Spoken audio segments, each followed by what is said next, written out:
Okay, 12 minutes and counting. Part 2. Whatever you want to call this video, whatever I decide to call this video, here's part 2. I'm not going to get a camera other than my iPod for right now. For several reasons. Number one, first and foremost, I guess most cameras nowadays are touchscreen, no buttons, probably no spoken voice prompts. Screen locked. And not possible for a blind person to use. Which would mean I would have to get sighted help every time I make a video. Okay, right now I don't get sighted help at all, and maybe that should change. But I'm not going to get a camera that I can't use. That's just flushing money down the toilet that I don't have to flush down the toilet. So,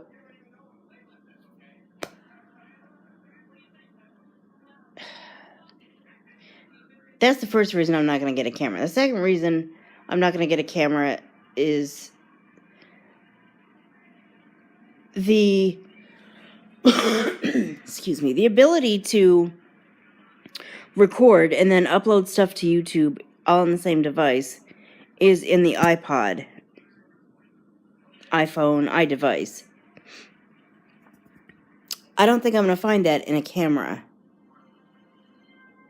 The ability to upload to YouTube. Well, the ability to edit, but the ability to record, edit when I can edit and know how to edit, and upload to YouTube. It's all right here in this one device. I guess other people record their videos, take their camera to a computer, edit them together, and do it all through their computer, which, again, maybe I should start doing that if I want to. And if I can be taught how to, because, yeah, there's all kinds of video editors in the world that are desktop and laptop computer programs, but how many of them work with JAWS for Windows, which is my screen reader, which, as I've said before, and I'll say 100 times over again, I'm sure, a screen reader is a program that reads the screen out loud for a blind person who can't read the screen with their eyes. Anyway, it's just, at least with the iDevice, it's just right there, and it makes it easy.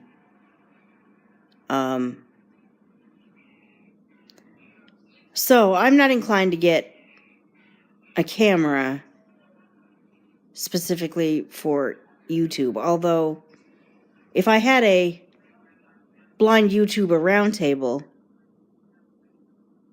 and only maybe 2 or 3 blind people said, I use my iDevice, and the rest said, well, but I went to Best Buy and bought this particular camera. In fact, I've got it. Let me show it to you. Let me show you how this works. Listen to that speak. Wow, and that's not from an iDevice? Okay. Look at these buttons. Wow. Okay. And then how do you turn that into something that goes on YouTube? You know, take me through your process. Okay, well, if that's the camera that a lot of blind people use, and that's the process that blind people can make work, maybe I should adopt that. But until that time comes, I'm certainly not going to buy a camera. I'm definitely open to learning iMovie from a blindness perspective if anyone knows how to do it.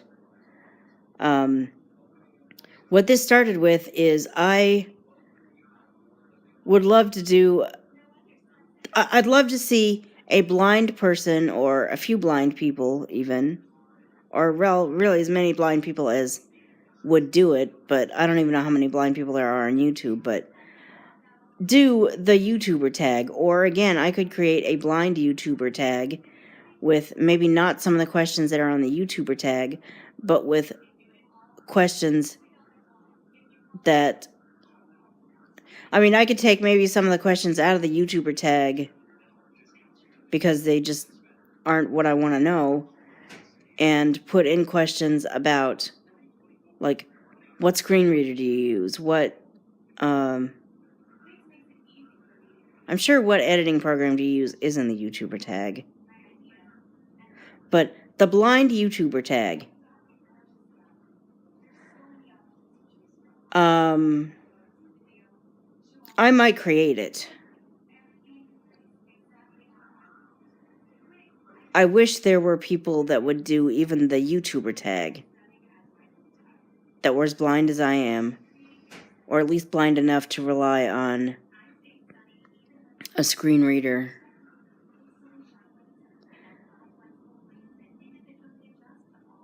And blind enough to maybe make less than shining videos, figuratively and literally, because that's just the way their sight is, the way their eyesight is.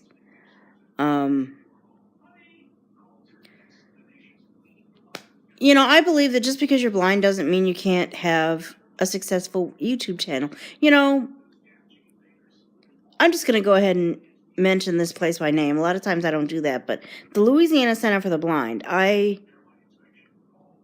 went for training there a long time ago, and good things happen there and bad things. It would have been better if some things in my life had been addressed before. I'm not necessarily saying them in particular. I'm saying I had some issues that never got taken care of, and I mean, I had to get out of where I had spent most of my life and into there before I even got some issues taken care of, and it took a long time. And anyway, this is not my biography, but the point is, there is, at the Louisiana Center for the Blind, one of the teachers there says, I believe he is still working there, he says, just because you're blind doesn't mean you can't do. I could do a whole separate video about that. Maybe I should. Maybe that's a Life Beyond Blindness thing. I keep talking about Life Beyond Blindness. That's my second channel.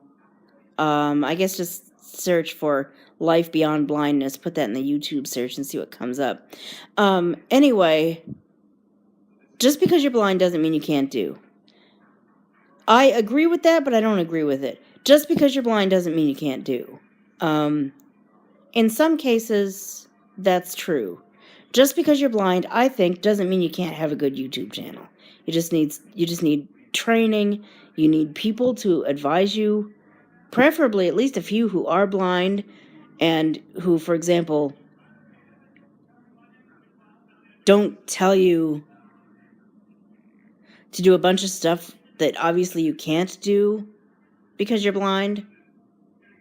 Or if they do, they would at least, they would say, here's how you create. Honestly, you can't have a good YouTube channel without this. And here's how I go about it. Or, obviously, in some cases, they may just have to say, you can't have a good YouTube channel without this. And the fact of the matter is, there's no such a thing as a blind workaround for that. You just have to you have to swallow your pride, or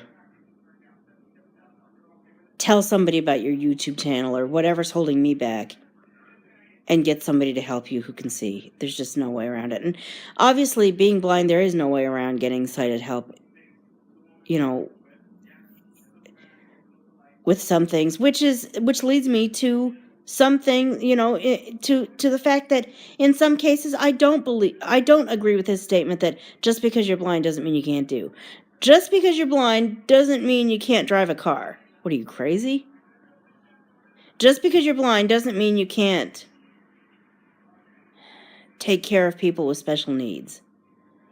If the person with special needs has a severe seizure disorder and 9/10 of his seizures are too silent to intercept if you can't visually look at him, yes, it does. I was a caregiver. When I first applied to my current job, assistant to the executive director wasn't the title that was being advertised. Caregiver was. Graveyard caregiver. And that carnation of my current job ended because my client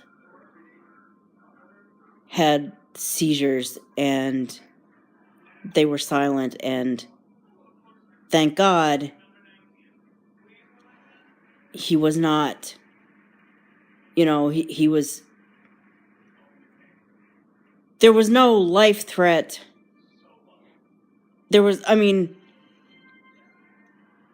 He lived and was okay and was not rushed to the hospital in any of the time, on any of the nights that my coworker and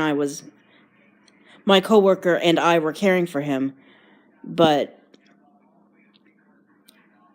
the issue turned into it became one of those, thank God that hasn't happened yet, but what am I going to do when it does happen things.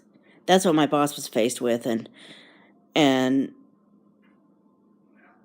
she realized that she just couldn't let me keep caring for him. Personally, I think they had the right idea in the last couple of nights that Sunday. Timer done. Tap to stop. Timer done. Timer done. Tap to stop. Button. In the final few days that I had that job, they had me